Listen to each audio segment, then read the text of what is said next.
আসন বন্টন জটিলতায় জামায়াতে জোট, সংবাদ সম্মেলন স্থগিত, মতভেদ নিরসনের চেষ্টার দাবি ইসলামী আন্দোলনের।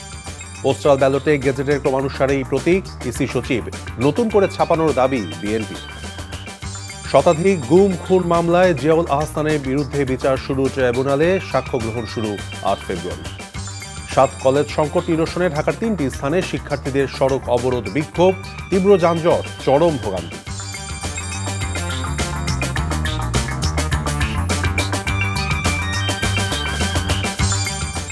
আসসালামু আলাইকুম, মীর তৌফিক হোসেন স্বাগত জানাচ্ছি এনটিভি রাতের খবরে।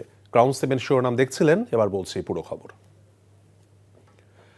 আসন বন্টন জটিলতায় টানাপোড়েনে জামায়াতে ইসলামী নেতৃত্বাধীন ১১ দলীয় জোট। চরমোনাই পীরের ইসলামী আন্দোলনের সঙ্গে চূড়ান্ত সমঝোতা না হওয়ায় স্থগিত করতে হয়েছে জোটের সংবাদ সম্মেলন। ৮ দলের সঙ্গে নতুন কয়েকটি দল যুক্ত হওয়ায় কিছুটা সমস্যা হচ্ছে বলে জানিয়েছে জামায়াতে ইসলামী। আর মতপার্থক্য থাকলেও সব পক্ষই আন্তরিক বলে দাবি ইসলামী আন্দোলনের। নূর হোসেনের রিপোর্ট।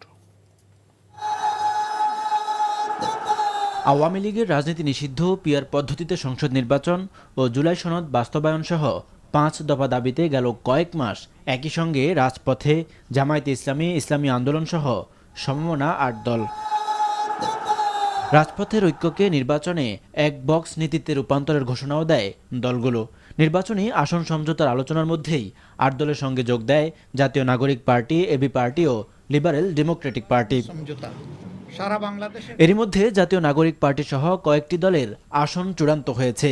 তবে জটিলতা তৈরি হয় ইসলামী আন্দোলন ও খেলাফত মজলিসের আসন বন্টন নিয়ে। দফায় দফায় বৈঠক করেও সমঝোতায় পৌঁছাতে পারেনি লিয়াজো কমিটি। ৮ দলীয় জোট তো আগে থেকেই ছিল, শেষের দিকে সে আরও ৩টি দল, লেবার, এলডিপি, এবি পার্টি এবং এনসিপি আমাদের সাথে এখানে এক হয়েছে।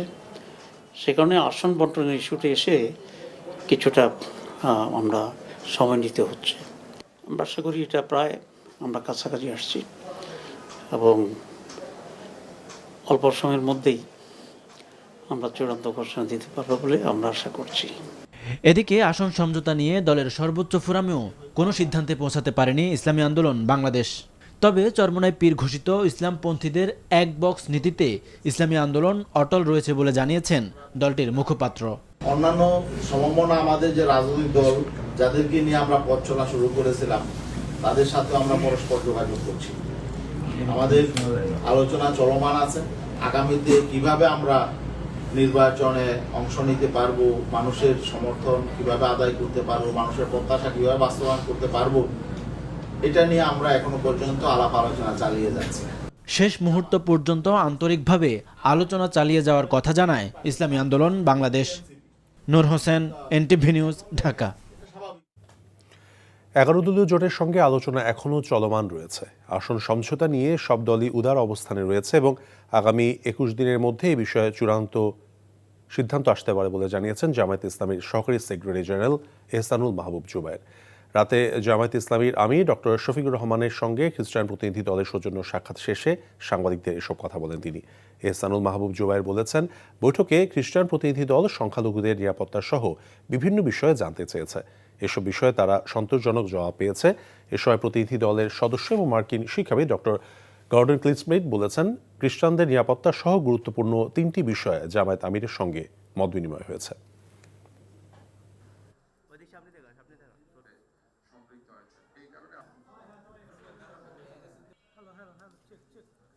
জনগণের সমর্থন নিয়ে রাষ্ট্র পরিচালনা বা সরকার পরিচালনার সুযোগ পান, তাইলে কোন আইনে আপনারা দেশ চালাবেন, এটাই ছিল মূল প্রশ্ন। এখানে থাকে অনেকে জিজ্ঞেস করেন যে শরিয়া আইনে না অমুক মডেলে তমুক মডেল, এগুলো আমাদের আমিরে জামাত বলেছেন যে বাংলাদেশের বিদ্যমান যে আইন, সেই আইনেই বাংলাদেশ চলবে, যেখানে সব ধর্মের সম্মান এবং মর্যাদা রক্ষা করা হবে এবং এই আইনটাই যথেষ্ট হবে। গেজেটের ধারাবাহিকতায় পোস্টাল ব্যালটে প্রতীক ছাপানো হয়েছে বলে জানিয়েছেন নির্বাচন কমিশন সচিব আক্তার আহমেদ। এদিকে পঞ্চম দিনের আপিল শুনানিতে প্রার্থিতা ফিরে পেল ৭৩ জন। আবেদন নামঞ্জুর হয়েছে ১৭ জনের। অনেক প্রার্থীর অভিযোগ, লেভেল প্লেয়িং ফিল্ড নিশ্চিত করতে ব্যর্থ হয়েছে এই নির্বাচন কমিশন। শিউলি রায়ের রিপোর্ট।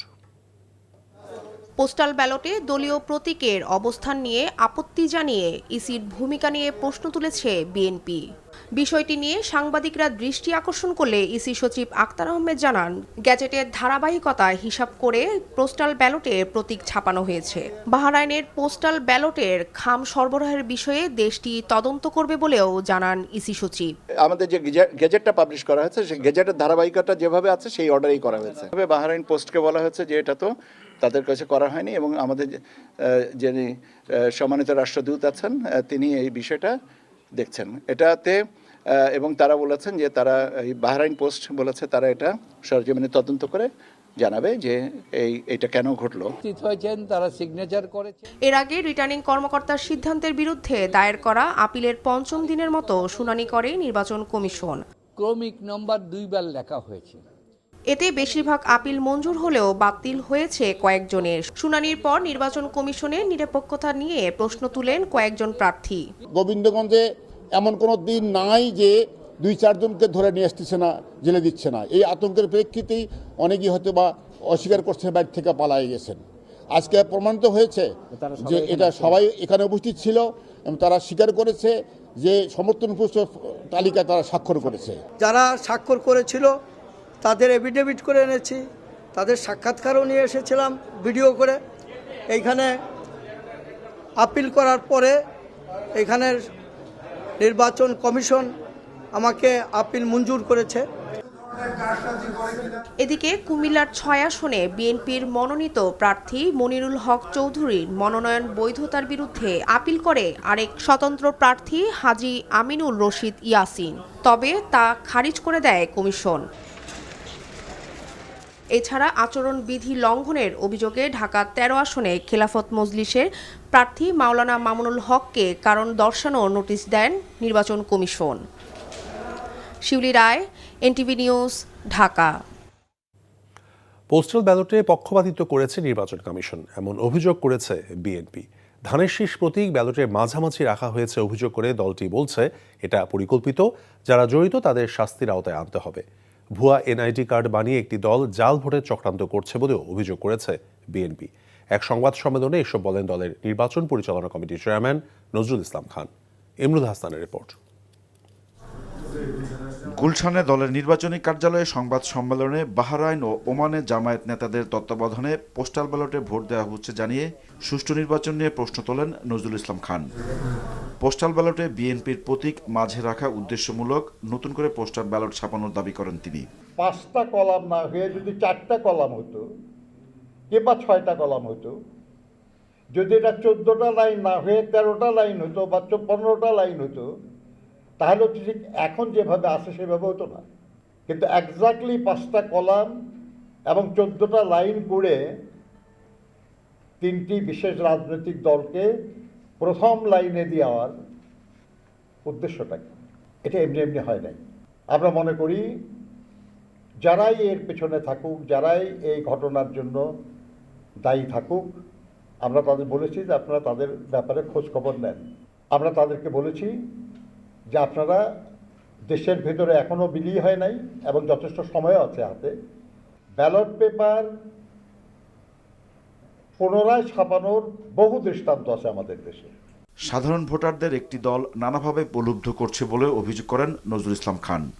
বিশেষ করে দরিদ্র ভোটার যারা, বিশেষ করে একটু কম শিক্ষিত ভোটার যারা, তাদের বাড়ি বাড়ি গিয়ে এনআইডি কার্ডের ফটোকপি, ফোন নাম্বার এবং বিকাশ নাম্বার সংগ্রহ করছে। আমরা বহু নির্বাচনে অংশ নিয়েছি, কিন্তু কখনো এটা আমরা দেখি নাই। আমরা আশঙ্কা করছি যে তারা ভুয়া এনআইডি বানিয়ে জাল ভোট দেওয়ার চেষ্টা করতে পারে এবং বিকাশ নাম্বার যে নিয়েছে তার মাধ্যমে তারা তাদেরকে অর্থ দিয়ে প্রলুব্ধ করতে পারে তাদের পক্ষে ভোট দেওয়ার জন্য। তিনি বলেন, কমিশনের অনুরোধে তারেক রহমান উত্তরাঞ্চল সফর স্থগিত করলেও অন্যান্য দলের প্রধানরা আচরণবিধি লঙ্ঘন করে প্রচার চালাচ্ছেন। এ বিষয়ে নির্বাচন কমিশনকে যথাযথ ভূমিকা নেওয়ার আহ্বান জানান তিনি। Imrul Hasan, NTV news, Dhaka. BNP chairman Tarique রহমানের সঙ্গে দেখা করেছেন 12 দলীয় জোটের নেতারা। বিকেলে তারা বিএনপি গুলশানের রাজনৈতিক কার্যালয়ে যান। এটা সৌজন্য সাক্ষাৎ ছিল জানিয়ে বিএনপি বলছে, রাজনৈতিক সৌজন্য এবং পারস্পরিক সহযোগিতার অংশ হিসেবেই এই সাক্ষাৎ অনুষ্ঠিত হয়েছে। সাক্ষাৎকালে তারেক রহমান 12 দলীয় জোটের নেতাদের সঙ্গে কুশলাদি বিনিময় করেন। তিনি তাদের খোঁজ খবর নেন এবং পারস্পরিক সৌহার্দ্যপূর্ণ পরিবেশে মত বিনিময় করেন। এদিকে বিএনপি চেয়ারম্যান তারেক রহমানের সঙ্গে সৌজন্য সাক্ষাৎ করেছেন জাতীয়তাবাদী সমমনা জোটের নেতারাও। সাক্ষাৎকালে তারেক রহমান সমমনা জোটের নেতাদের সঙ্গে কুশল বিনিময় করেন। এছাড়াও বিএনপি চেয়ারম্যান তারেক রহমানের সঙ্গে দেখা করেছেন অবসরপ্রাপ্ত ব্রিগেডিয়ার জেনারেল আবদুল্লাহিল আজমি। এ সময় গুমের স্মৃতিচারণ করে তার লেখা একটি বই তারেক রহমানকে উপহার দেন আজমি। এ সময় তিনি সদ্য প্রয়াত সাবেক প্রধানমন্ত্রী বেগম খালেদা জিয়ার জন্য রাখা শোক বইতে স্বাক্ষর করেন। দেশে প্রথমবারের মতো পোস্টাল ব্যালটে ভোট দিতে পারবেন প্রায় 15 লাখ ভোটার। বিদেশে বসেও এবার ভোট দেওয়ার সুযোগ পাচ্ছেন প্রবাসী বাংলাদেশিরা। এর মধ্যে 148টি দেশে পাঠানো হয়েছে পোস্টাল ব্যালট পেপার। এ সকল প্রক্রিয়া নির্বিঘ্নে এগিয়ে নিতে ডাক বিভাগের তৎপরতাও বেড়েছে। তবে সময় মতো প্রবাসীদের ভোট গোপনীয়তার সঙ্গে দেশে পৌঁছানো নিয়ে শঙ্কা রয়েছে বলে মনে করছেন অনেকেই। নাজিবুর রহমানের রিপোর্ট।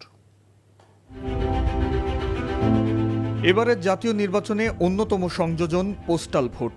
বহু প্রতীক্ষার পর প্রবাসে বসে জাতীয় নির্বাচনে অংশ নিতে যাচ্ছেন প্রায় 7 লাখ ভোটার। নির্বাচনে গুরুত্বপূর্ণ দায়িত্বে থাকা ব্যক্তিরাও এবার ভোট দিতে পারবেন। তাদের সংখ্যাও প্রায় 7.5 লাখ। বিশাল এই জনগোষ্ঠীর ভোট সুষ্ঠুভাবে সম্পন্ন করা নির্বাচন কমিশনের অন্যতম চ্যালেঞ্জ। ভোটার প্রতি কমিশনের ব্যয়ও নেহাত কম নয়। 15 লাখের বেশি পোস্টাল ভোটারের পেছনে জনপ্রতি 700 টাকা খরচ করছে তারা। এবারই প্রথম জাতীয় নির্বাচনে ভোটের সাথে যোগ হয়েছে গণভোট। গোপনীয়তা বজায় রেখে সঠিক নিয়ম অনুসরণ করা না গেলে ভেস্তে যেতে পারে পোস্টাল ব্যালটের ভোট। প্রবাসীরা ভোট দেওয়ার সুযোগ পেয়েছি, এখানে কোনো প্রতিবন্ধকতা নাই। 12 লক্ষের মধ্যে 35,000-এর আমরা নিবন্ধন করতে পেরেছি এবং সরকারের ব্যাপক প্রচারণার অভাব ছিল। এটা সংগ্রহ করছি 20 দিরহাম দিয়ে। ইনশাআল্লাহ আমি আমার পছন্দের ফাট থেকে ভোট দিব। এখানে কোনো ধরনের জনসমাগম কিংবা কাউকে প্রভাবিত করার সুযোগ নেই, যেহেতু এখানে তাদের নিজস্ব আইন রয়েছে। বিশাল সংখ্যক এ পোস্টাল ভোট ব্যবস্থাপনার চ্যালেঞ্জে পড়তে পারে নির্বাচন কমিশন। এরই মধ্যে বেশ কিছু নির্দেশনাও জারি করেছে কমিশন। গোপনীয়তা বজায় না থাকলে এনআইডি ব্লক করা সহ আইনানুগ ব্যবস্থা নেওয়া হতে পারে ভোটারদের বিরুদ্ধে। নিবন্ধনের পর্যায়টা এটা স্যাটিসফ্যাক্টরি। প্রবাসী যারা, ওদের ব্যালট তো অলরেডি আমরা ম্যাক্সিমাম পাঠিয়ে ফেলছি অলরেডি।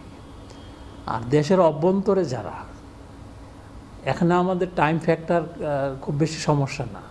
আমরা 4-5 দিনের ভিতরেই কি বলে যে আমাদের ব্যালটটা পৌঁছাতে লাগবে হয়তো বা 2-3 দিন, আসতে লাগবে 2-3 দিন। সময় মতো পোস্টাল ভোট পৌঁছানোর গুরুত্বপূর্ণ দায়িত্ব ডাক বিভাগের।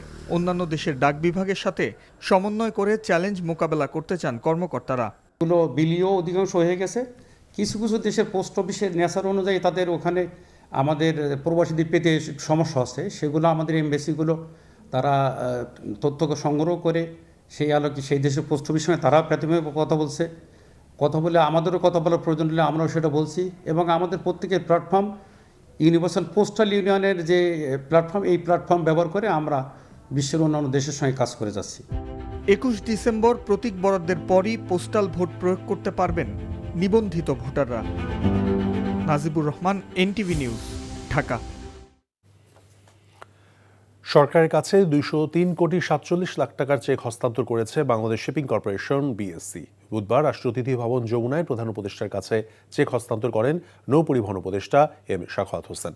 সম্প্রতি বিএসসি লাভজনক প্রতিষ্ঠানে পরিণত হয়েছে, সেই ধারা বজায় রাখার আহ্বান জানিয়ে প্রধান উপদেষ্টা বলেন, ভবিষ্যৎ পরিকল্পনা এমন হতে হবে যাতে প্রতিষ্ঠানের নিজস্ব আয়েই বহরে নতুন নতুন জাহাজ যুক্ত করতে পারে। এতে নাবিকদের মধ্যে উৎসাহ বাড়বে এবং নতুন কর্মসংস্থানের সুযোগ সৃষ্টি হবে। বিএসসি জানায় 6টি জাহাজ ক্রয় প্রকল্পে নেওয়া ঋণ এবং ঘোষিত লভ্যাংশ বাবদ সরকারের পাওনা হিসেবে এই অর্থ পরিশোধ করা হয়েছে। 54 বছরের ইতিহাসে সবশেষ অর্থ বছরে 800 কোটি টাকা আয় করে 300 কোটি টাকার বেশি মুনাফা করেছে এই প্রতিষ্ঠানটি।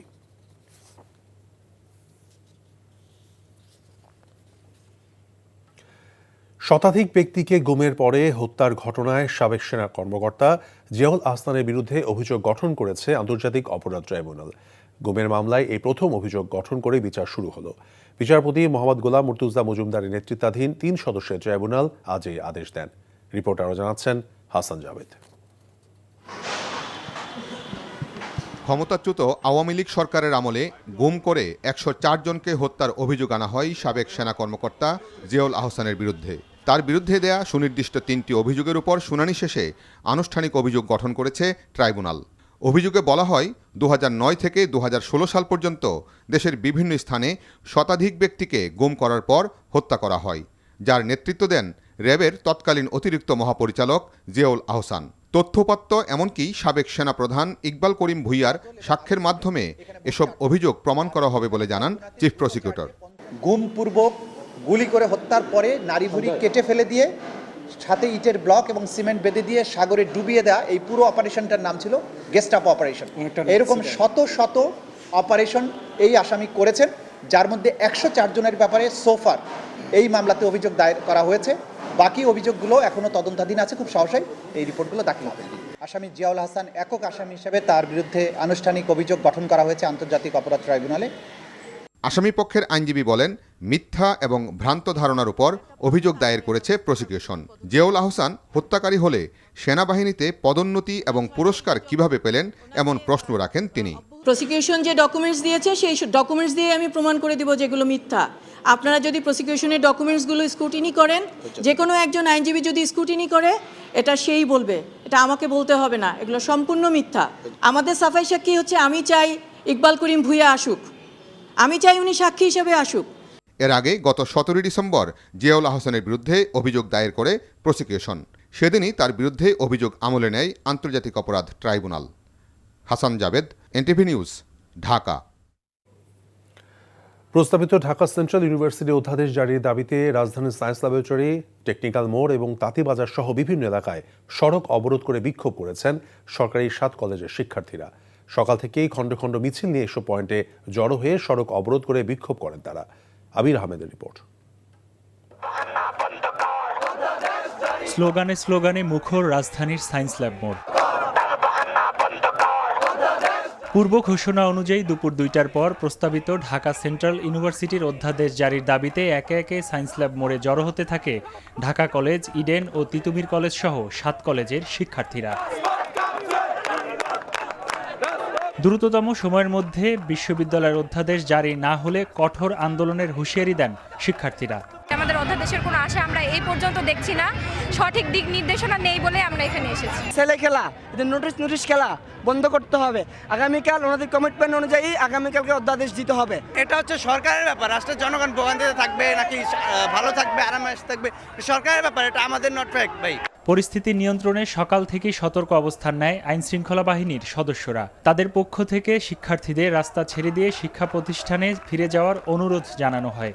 তাদের এই বিষয়গুলো নিশ্চয়ই সরকারের দিক থেকে একটা সিদ্ধান্তে আসার পরে তারপর আমরা করব। অলরেডি কিন্তু 2-3 কিলোমিটার জ্যাম হয়ে আছে। না, জ্যাম হচ্ছে, ভোগান্তি হচ্ছে, এটা আপনারাও দেখতে পাচ্ছেন। আমরা তাদেরকে বোঝানোর চেষ্টা করছি সকাল থেকে এবং বলার চেষ্টা করছি যে দুর্ভোগ তৈরি না করেও তাদের দাবি দেওয়ার বিষয়ে তারা কথা যাতে আলোচনা চালিয়ে যায় সে বিষয়টি আমরা দেখব। একই দাবিতে রাজধানীর টেকনিক্যাল মোড় ও তাঁতিবাজার এলাকায় সড়ক অবরোধ করে বিক্ষোভ করেন শিক্ষার্থীদের একাংশ। রাজধানীর গুরুত্বপূর্ণ এসব পয়েন্টে সড়ক অবরোধের কারণে আশপাশের প্রতিটি সড়কে যান চলাচল বন্ধ হয়ে যায়, ফলে তীব্র যানজটের সৃষ্টি হয়। এতে ভোগান্তিতে পড়ে রাস্তা অবরোধকে কেন্দ্র করে শিক্ষার্থীদের সাথে পথচারীদের উত্তেজনার ঘটনাও ঘটে। আমরা যারা সাধারণ মানুষ আছি তারা কেন এটা সাফারার হবো? জনগণের ভোগান্তি কইরা তো এরকম আপনার আন্দোলন করা ঠিক না। 2 দিন পর পরে এইসব এখন কি করব, কিছু বলার নাই। এরা আসলে কি যে চায় এরা নিজেরা জানে না। এদিকে সহপাঠী সাকিবুল হাসান রানা হত্যার বিচারের দাবিতে বুধবারও ফার্মগেটে সড়ক অবরোধ করে বিক্ষোভ করে তেজগাঁ কলেজের শিক্ষার্থীরা। আবির আহমেদ, এনটিভি নিউজ, ঢাকা। জুলাই সনদের উপর অনুষ্ঠিতব্য গণভোটে হাঁকে বিজয়ী করতে দেশব্যাপী 1 মাসের কর্মসূচি ঘোষণা করেছে ঢাকা বিশ্ববিদ্যালয় কেন্দ্রীয় ছাত্র সংসদ ডাকসু। বিকেলে ডাকসু প্রাঙ্গণে সংবাদ সম্মেলনে কর্মসূচি ঘোষণা দেন ডাকসুর ভিপি মোহাম্মদ আবু সাদিক কায়েম। হাঁ ভোট পাশ করার মধ্য দিয়ে দেশের ফ্যাসিবাদ তৈরির সমস্ত পথ বন্ধ করে দিতে দেশবাসীর প্রতি আহ্বান জানান তিনি। এজন্য সচেতনতা তৈরিতে সারা দেশে অনলাইন ক্যাম্পেইন, গান, কবিতা, ডকুমেন্টারি তৈরির কথা জানান তিনি। কর্মসূচির অংশ হিসেবে সারা দেশের শিক্ষা প্রতিষ্ঠানগুলোতে সফর শুরু করবে ডাকসু।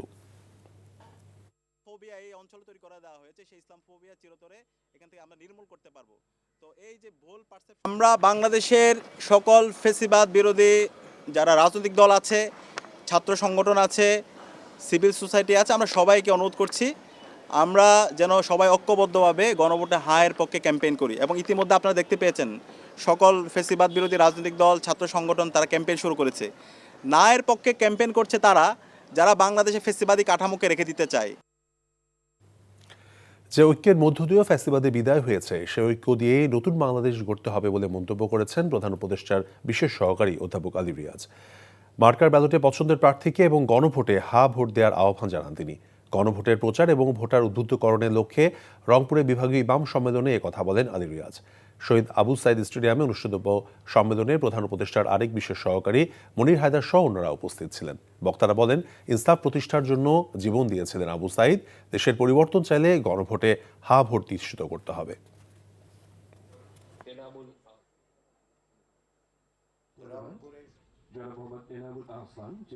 দেশের চাবি আপনার হাতে, গণভোট হচ্ছে সেই দরজা, দেশের চাবি দিয়ে সেই দরজা খুলুন, সামনে বাংলাদেশের সম্ভাবনাময় ভবিষ্যৎ। সেই সম্ভাবনাময় ভবিষ্যৎ অর্জনের জন্য আসুন আমরা সকলে মিলে ঐক্যবদ্ধভাবে, যে ঐক্যের মধ্য দিয়ে আমরা ফ্যাসিবাদকে পরাজিত করেছি, সেই ঐক্যের মধ্য দিয়ে আমরা যেন একটা নতুন বাংলাদেশের সূচনা করতে পারি। বিএনপির স্থায়ী কমিটির সদস্য সালাউদ্দিন আহমদ বলেছেন, স্বাক্ষরিত জুলাই জাতীয় সনদের পক্ষে আছে বিএনপি। ঐক্যমতের ভিত্তিতে যে জুলাই জাতীয় সনদ স্বাক্ষরিত হয়েছে তা অক্ষরে অক্ষরে বাস্তবায়ন করবে এই দলটি। বিকালে পেকুয়া উপজেলার তানজিমে আহলে হক পরিচালিত বার্ষিক মেধাবৃত্তি পরীক্ষায় উত্তীর্ণ ছাত্রছাত্রীদের মাঝে পুরস্কার বিতরণের অনুষ্ঠানে প্রধান অতিথির বক্তব্যে তিনি এসব কথা বলেন। সালাউদ্দিন আহমদ বলেছেন, বিএনপি রাজনীতি করে দেশের মানুষের জন্য, মানুষের শান্তি শৃঙ্খলা প্রতিষ্ঠা, আইনের শাসন প্রতিষ্ঠা, গণতান্ত্রিক অধিকার প্রতিষ্ঠা এবং দেশের মানুষের সাংবিধানিক অধিকার নিশ্চিত করার জন্য। অক্ষরে অক্ষরে জুলাই জাতীয় সনদের প্রত্যেকটি প্রস্তাব আমরা যেটা ঐক্যমতের ভিত্তিতে স্বাক্ষরিত হয়েছে সেটা আমরা বাস্তবায়ন করব। কিন্তু জুলাই সনদের বাইরে আমাদের কোনো বক্তব্য নাই। যেটা জাতীয়ভাবে ঐক্যমত্য হবে সেই বিষয়ে আমরা ঐক্যবদ্ধ, যেটা ঐক্যমত্য হয়েছে সেই বিষয়ে আমরা প্রতিশ্রুতিবদ্ধ, অঙ্গীকারাবদ্ধ। ইনকিলাব মঞ্চের মুখপাত্র শহীদ শরীফ ওসমান হাদি, স্বেচ্ছাসেবক দলের নেতা আজিজুর রহমান মুসাব্বির এবং জামায়াত নেতা আনোয়ার উল্লাহর হত্যাকারীরা দ্রুত গ্রেফতার না হলে আগামী ত্রয়োদশ জাতীয় সংসদ নির্বাচন সুষ্ঠুভাবে আয়োজন করা সরকারের পক্ষে সম্ভব নয়, এমন মন্তব্য করেছেন জামায়াতে ইসলামী ঢাকা 12 আসনের মনোনীত প্রার্থী সাইফুল আলম খান মিলন। সন্ধ্যায় রাজধানীর ফার্মগেটে সাম্প্রতিক এসব হত্যাকাণ্ডের প্রতিবাদ সমাবেশ করে জামায়াত। সমাবেশে সাইফুল আলম খান মিলন বলেছেন, দেশে আইনশৃঙ্খলা পরিস্থিতি নিয়ে মানুষের মধ্যে গভীর সংশয় তৈরি হয়েছে, যা জাতীয় নির্বাচনকে ঘিরে উদ্বেগ বাড়াচ্ছে। তিনি আরও বলেন, সরকার সুষ্ঠু নির্বাচন আয়োজনের কথা বললেও বাস্তবে তার কোনো প্রতিফলন দেখা যাচ্ছে না। রাজধানীতে অবৈধ অস্ত্রধারীদের দ্রুত গ্রেফতার এবং দোষীদের বিচার নিশ্চিত করার দাবি জানিয়ে তিনি বলেছেন, ন্যায় বিচার প্রতিষ্ঠিত না হওয়া পর্যন্ত তাদের প্রতিবাদ চলবে। এই খুনিদের অনতিবিলম্বে তাদেরকে গ্রেপ্তার করুন, আইনের আওতায় আনুন, তাদের বিচারের সম্মুখীন করুন এবং অবৈধ অস্ত্র উদ্ধার করুন এবং যে সমস্ত সন্ত্রাসীরা ঢাকা শহরের বিভিন্ন জায়গায় ঘাপটি মেরে আছে তাদেরকে গ্রেপ্তার করুন। অন্যথায় 12ই ফেব্রুয়ারি নির্বাচন আপনারা করতে পারবেন না।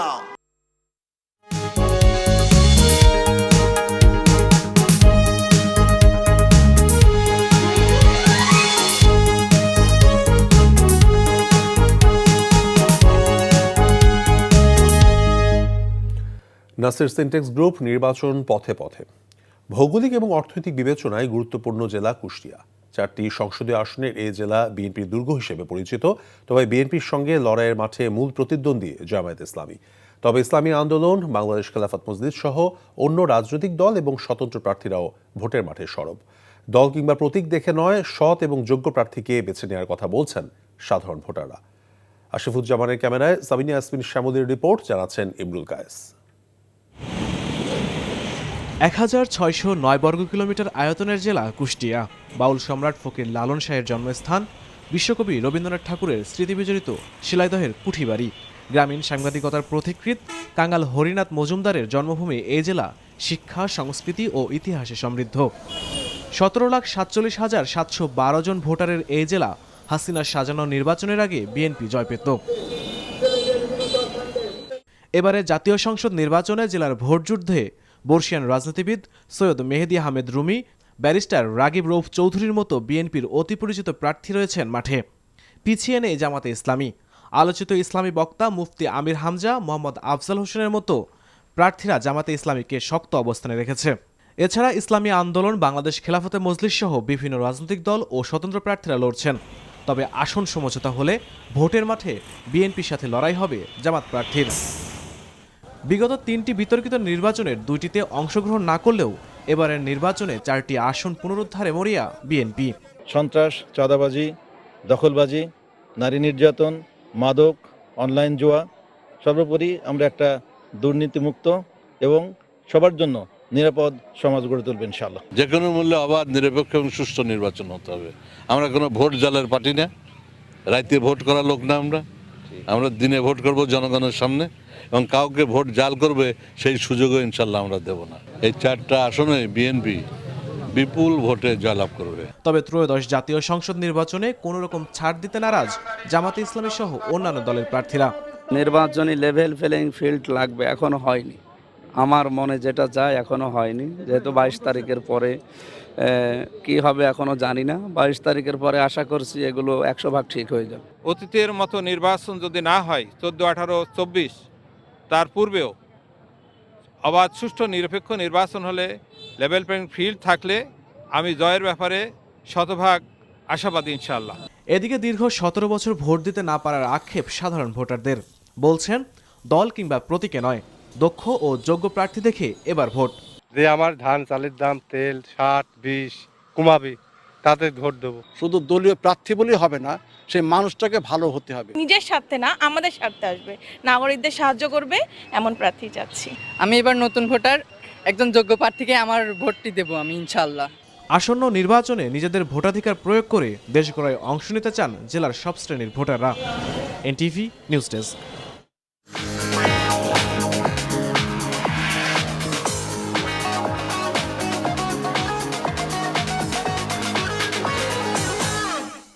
মার্কেন্টাইল ব্যাংক অর্থনীতির খবর। ব্যাংক ঋণ পেতে একরকম তথ্য আর ট্যাক্স দেবার ক্ষেত্রে অন্য তথ্য। ব্যবসায়ীদের লাভ লোকসানের তথ্যের এমন দ্বিচারিতা থেকে বের হতে হবে বলে মন্তব্য করেন জাতীয় রাজস্ব বোর্ডের চেয়ারম্যান মোহাম্মদ আব্দুর রহমান খান। বুধবার বিকেলে এনবিআর ভবনে মিট দ্য বিজনেসের 4র্থ অংশী জনসভায় বাংলাদেশ জুয়েলার্স অ্যাসোসিয়েশন বাজুসের সঙ্গে শুল্ক, কর এবং নীতিগত সংস্কার নিয়ে আলোচনায় তিনি কথা বলেন। জানান, আগামীতে টার্নওভার ট্যাক্স বলে কিছু থাকবে না, লাভের উপর ট্যাক্স দিতে হবে। ট্যাক্স আদায়ে ভবিষ্যতে ব্যবসায়ীদের জন্য অ্যাপস তৈরি করে দেওয়া হবে বলেও জানান এনবিআর চেয়ারম্যান।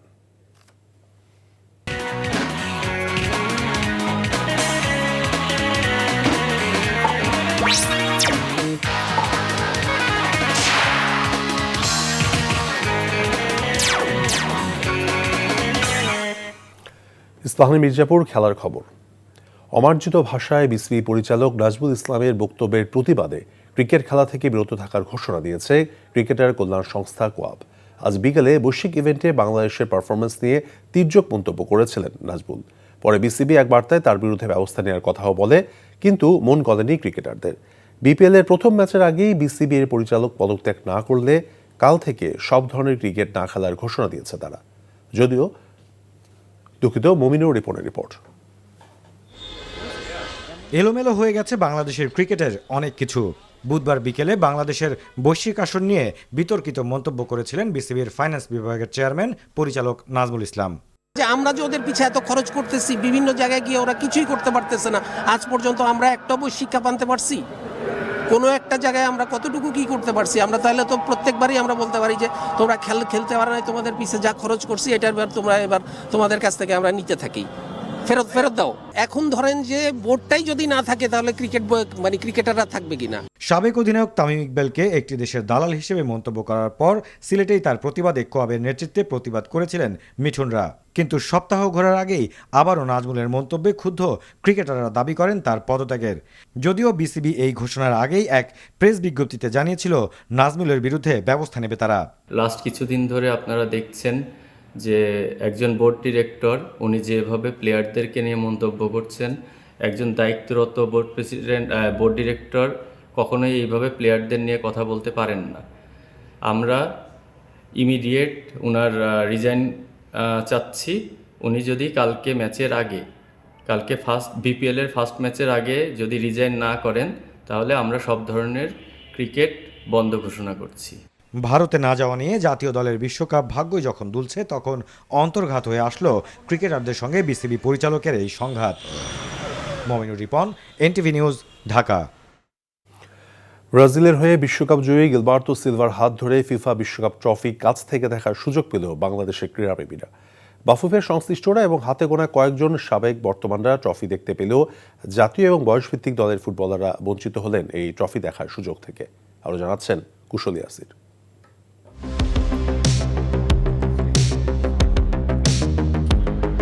4 বছর পর আবারও বাংলাদেশে এলো 6 কেজি 175 গ্রাম সোনালী বিশ্বকাপ ট্রফি।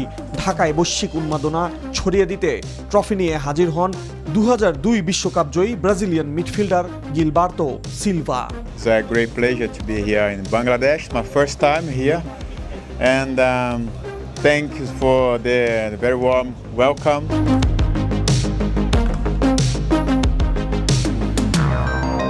রাজধানীর একটি হোটেলে ফুটবল প্রেমীদের জন্য উন্মুক্ত রাখা ট্রফি দেখতে লম্বা সময়ের অপেক্ষা করলেও কারো চেহারায় ছিল না ক্লান্তির ছাপ।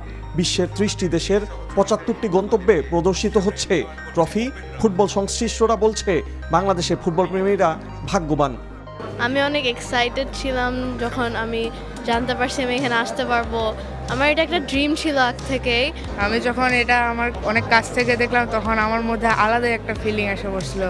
অনেক ভালো লাগলো এবং কি ছবি তুলতে আরো বেশি ভালো লেগেছে। বাংলাদেশে আসা এটা আমাদের জন্য বিশাল বড় একটা ব্যাপার। আমার মনে হয় ওয়ার্ল্ড কাপটা যদি আমরা যদি খেলতে পারতাম, তাহলে মনে হয় যে পরিপূর্ণ একটা প্লেয়ার হিসেবে একটা রূপ নিতে পারতাম। ছোটবেলা থেকে খালি দেখে এসেছি, বাট কোনোদিন ভাবিনি যে এই সুযোগটা পাবো। আমার মনে হয় যে বাংলাদেশ খুব তাড়াতাড়ি ওয়ার্ল্ড কাপে ফিফা ওয়ার্ল্ড কাপে কোয়ালিফাই করবে। পেলে, ম্যারাডোনা, মেসিদের সেই স্বপ্নের ট্রফিটি বাংলাদেশের ফুটবল সমর্থকরা কাছ থেকে দেখার সুযোগ পেলেও ফুটবল দলের সদস্যরা সেই সুযোগটি থেকে বঞ্চিত হলো। ট্রফি ভিউইং কিছু প্রোটোকল আছে, সেই প্রোটোকলের মধ্যে ম্যাক্সিমাম যে সময় সেটাই তারা দিয়েছে এবং তার মধ্যে থেকে অনলি 30 মিনিটস আমাদেরকে দেওয়া হয়েছে।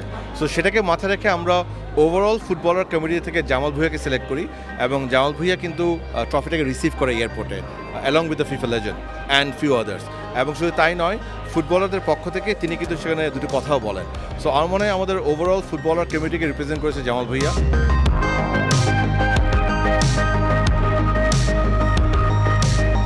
150 দিনের ট্রফি সফরের পরবর্তী গন্তব্য দক্ষিণ কোরিয়ার সিউল। আগামী জুনে যুক্তরাষ্ট্র, মেক্সিকো ও কানাডাতে আয়োজন হবে 2026 বিশ্বকাপ। কুশলী আসির, এনটিভি নিউজ, ঢাকা। চট্টগ্রামের বাঁশখালীতে পরিবার পরিকল্পনা কার্যালয়ের অফিস সহকারী শাহ আলমকে ঘুষের টাকা সহ আটক করেছে দুর্নীতি দমন কমিশন। দুপুরে চট্টগ্রাম দুর্নীতি দমন কমিশন 2 গোপন সংবাদের ভিত্তিতে এই অভিযান পরিচালনা করে। দুর্নীতি দমন কমিশন চট্টগ্রামের সহকারী পরিচালক মুস্তাব্বির আহমেদ বলেন, চাকরি থেকে অবসরকালীন সময়ে 4র্থ শ্রেণীর কর্মচারী মোহাম্মদ মাসুদের কাছ থেকে অফিসের কাগজপত্র ঠিক করতে 90,000 টাকা দাবি করেন। সমন্বিত দুদকের টিম অভিযান চালিয়ে ড্রয়ার থেকে টাকা সহ তাকে আটক করে। এ সময় অফিসে বিভিন্ন কাগজপত্র জব্দ করা হয়েছে।